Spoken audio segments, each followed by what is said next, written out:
Now, the endorsement of Kalonzo Musyoka as the Wiper presidential candidate has set off the countdown towards the nomination for CORD's presidential ticket. And now the Wiper party is under intense pressure to not only register more voters in the Ukambani region, but to also put its house in order by stemming the growing rebellion in the party. As KTN's Muremi Mwangi now reports from Ukambani, Kalonzo's party wants CORD's other affiliate parties, ODM and Ford Kenya, to pay back Kalonzo's loyalty to the coalition by supporting him during the coming polls. Niko na nguvu na niko tayari kutumikia Jamhuri ya Kenya kama rais wa Jamhuri ya Kenya. It is an acceptance speech that has once again turned the attention to the three CORD principals, each of who wants the coalition's top ticket, but one which Wiper supporters say should not leave Ukambani this time round. We do believe the internal processes of the coalition will find it fit that Kalonzo is the best person to deliver the presidency. Ndio sababu tukasema si Wiper wakende waunde Wiper iwe na nguvu, na Ford Kenya iwe na nguvu, na ODM iwe na nguvu. Haya yote itachangia kwa nguvu ya CORD. Iwe lisiwe, ni lazima CORD ichukue serikali. Now more than ever before, Stephen Kalonzo Musyoka is under pressure to put the Wiper house in order, and the first task of his brigade is seemingly to trim the growing influence of Machakos Governor Dr. Alfred Mutua, who they have all dismissed as an inconsequential loudmouth. And the Wiper lieutenant on cue to clash with Mutua is none other than Mutua's own deputy Bernard Kiala. Yote ambaye anaendeza porojo ati amenituma mimi hapa kumwakilisha, nasema hiyo ni undanganyifu, ni porojo, chap chap. Mutua, I tell you, we are serious Kenyans. It is nothing personal. Ni wewe peke yako umeulizwa na polisi, na gavana wa Isiolo Kodana ameshikwa na polisi. Gavana wa Kakamega Oparanya ameshikwa na polisi. Hawashikwi kwa sababu ya kupatwa na bibi ya mtu. It is because of improper use of public funds. We are not responding to him. We are teaching him. Kazi yake ni government spokesman, mzungumzaji. Lakini sisi ni government thinkers. Tunafikiria na tunaongea. And in what is slowly shaping up into a repeat of the fierce 2013 presidential campaigns, the CORD coalition has yet again taken the Jubilee government head-on over the land question, particularly at the cost, terming President Uhuru Kenyatta's recent donation of 2,000 acres of family land in Taita Taveta to squatters as a public relations gimmick to conceal the largest squatter crisis ignited by Mzee Jomo Kenyatta's government. We must as Kenyans come together tuambie Uhuru kwamba hiyo shamba sio yake, ni ya Wataita. Wataita ndio wanastahili kumpatia kaploti kidogo afanye biashara yake hapo. And just like in 2013, the Independent Electoral and Boundaries Commission is yet again on the receiving end, with the CORD brigade accusing IEBC of conducting a biased voter registration exercise to influence the election's outcome. And we will not go to any game where the referee is the 12th player of the other team. Simamo wa Wiper na CORD ni kwamba lazima wapeleke chombo cha kujiandikisha kama voter in every polling station in this country. Kama hawawezi, we ask you then to step aside so that you leave those who can lead that commission to a free and fair election. The campaigns are on top gear, and no doubt the next 15 months, during which CORD will nominate a flag bearer, will no doubt witness heated political activity. Muremi Mwangi, KTN News in Machakos. KTN Weekend Prime takes another working closely with the Jubilee-led government, claiming they're confusing voters in the predominantly CORD staff.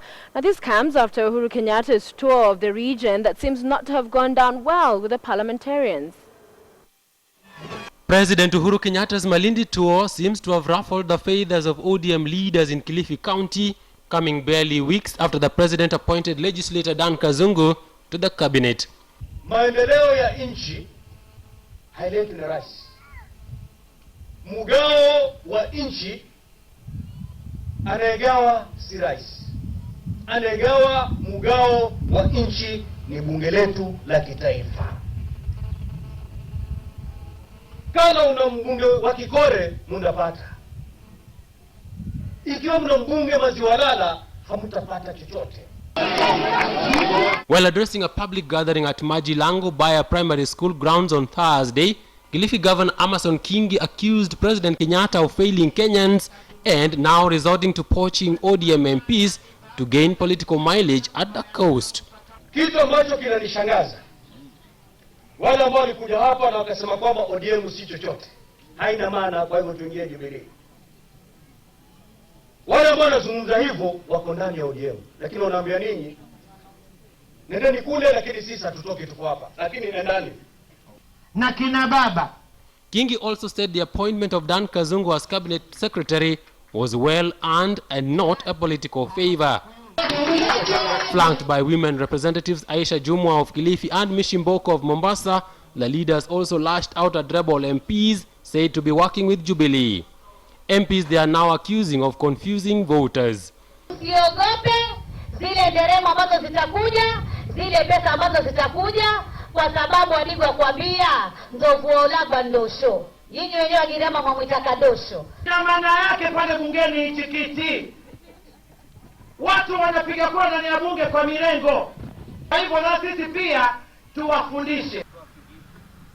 Meanwhile, some of the aspirants who ran on ODM ticket during the nomination exercise have denounced the declaration of Willy Baraka Mtengo as the chosen candidate, saying that the exercise was flawed.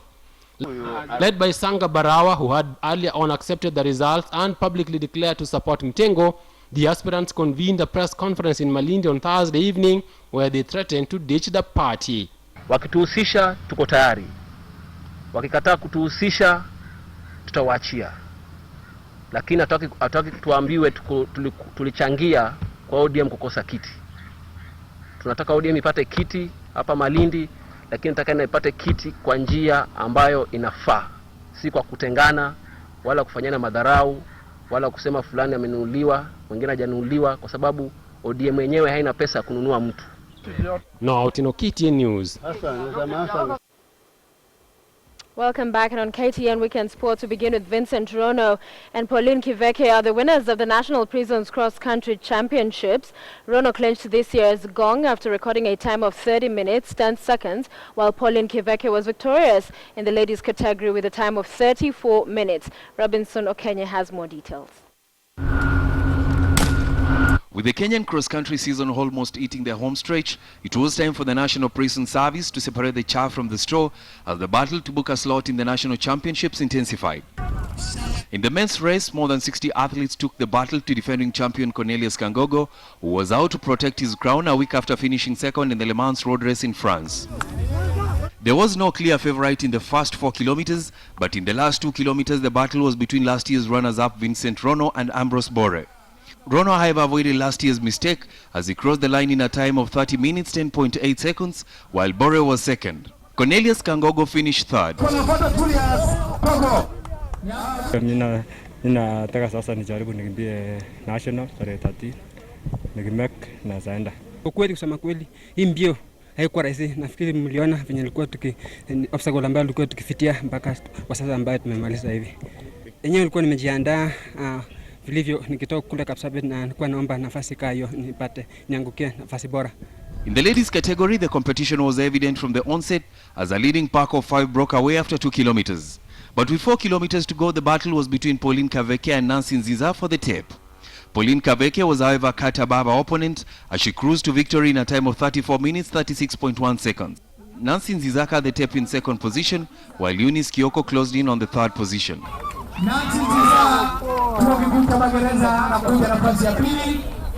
Nilikuwa najua hakika niko na upinzani, lakini kwangu ilikuwa ni changamoto. Nilikuwa nataka nijaribu nione kama nita make team.